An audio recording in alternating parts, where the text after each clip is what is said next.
Hey, Jamie Stenhouse here, currently in Adelaide, and today I'm going to be talking about when is the right time to start creating your processes and your systems for your company, and when is the wrong time, right? Do you start creating them as soon as you launch your company? Do you start creating them as you start hiring your team members? Do you start creating them when things get annoying? And the answer to all of those is no. And I'm going to explain the right time and the wrong time for when you should be creating your processes in this training video here today.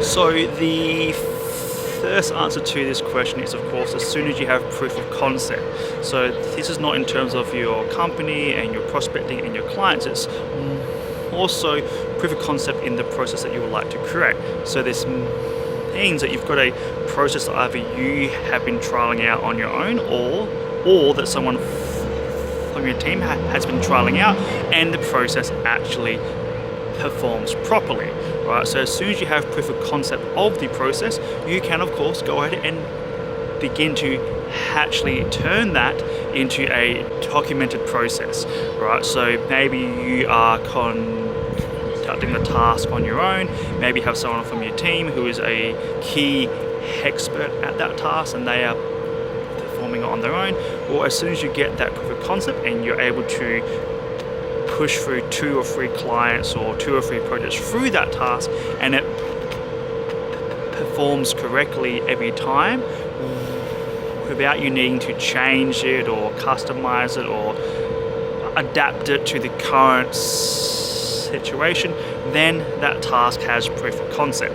As soon as you have proof of concept, you can then design a proper process around that. Now, alongside that, as soon as you have proof of concept, there's 2 other triggers that can serve as a good indication for when is the right time to actually go ahead and create your processes. And the next one is kind of along the similar lines in terms of the proof of concept, and that is that we want to understand the task before we try to systemize it.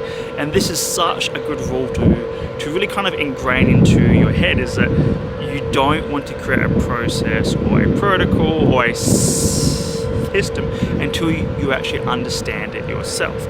And this is so much of a strong rule that we drill it into our clients inside the Dream Team Intensive again and again and again. And it really is a fantastic rule to keep in your point of view at all times, if that be at your home office or in your corporate office as well, and that is to understand before you systemize. And the reason behind that is that if you understand the task, if you understand the role, if you understand the outcome, the problems, the KPIs of the actual process, of the actual system, then it is going to be tremendously easier to actually create that, scale it, duplicate it, improve it, and of course hand it to someone else on your team. And that really is the end goal of any process, right? To create it so it first operates against your proof of concept, and then to hand it off to somebody else, and for you to actually understand that task to ensure that they aren't taking too long, or even more common is if they complete the process too quickly and you're like, oh, that seemed like it took half the time it should have. Or if you understand that process, then maybe you might uncover that they skipped a few steps, right? So you can use your skill set of actually understanding the task before you systemize it to ensure that your team's actually completing in a timely manner, and also alongside that to ensure that they are, of course, doing it correctly as well. The next component of that too is that if you understand the task that you're trying to actually hand off to your team, if there's any room for improvements, questions, problems, right, you know how to take that from your team and of course interpret it into your process. So point number 1, ensure you've got proof of concept in your process. Ensure it actually happens to work, right? Do not try to create a process through something that you have not achieved yourself or something that hasn't got a proof of concept yet. The next component, and probably the most important component, is understand before you systemize. If you understand a process before you try to assign it to your team, or even before you hire a new team member to run that process, your life will be so much more easier because you can spot problems, you can improve them, you can track the KPIs, you know how long the process should be taking, and you know the quality that that process should be producing as well. So ensure you have proof of concept, ensure you understand before you systemize. And the last component to this is to ensure that anything that happens twice, create a process around it, right? So in terms of the timing for when you should begin creating your processes, it is really if something is happening twice, right? And that could be across a span of a week, 10 weeks, 6 months, a year, because if something has happened a single time, even if that's a random thing that you won't think will happen ever again, and it happens again 6 months later, 2 weeks later, then you can probably be sure that it will happen a third, fourth, and fifth time, at least while you are alive in your company, right? So if you know this to be true, if anything happens twice, if that be a customer support ticket or some complaint or some new question from your team or some new change in how you're conducting your task, right? If something presents itself to you and you have to complete it a single time, fantastic.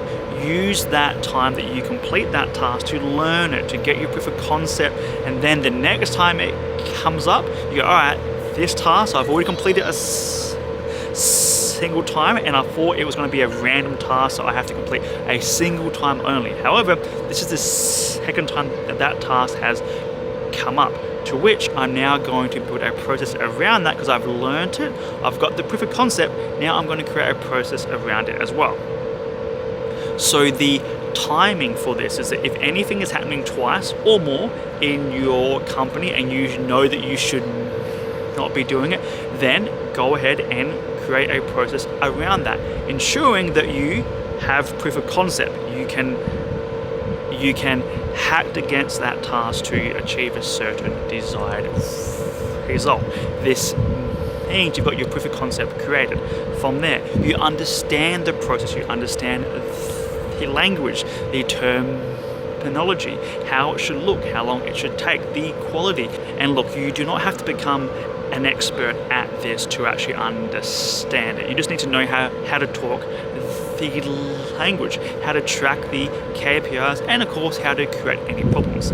And then as soon as you have proof of concept, as soon as you understand before you systemize, and if anything is happening twice, and that's the timing for when you should be creating your processes, not before, not when things suddenly become annoying, not because you don't understand something. Take the time to understand the process. Understand before you systemize. Have proof of concept before you develop a process around it. And if it happens twice, design a system for it.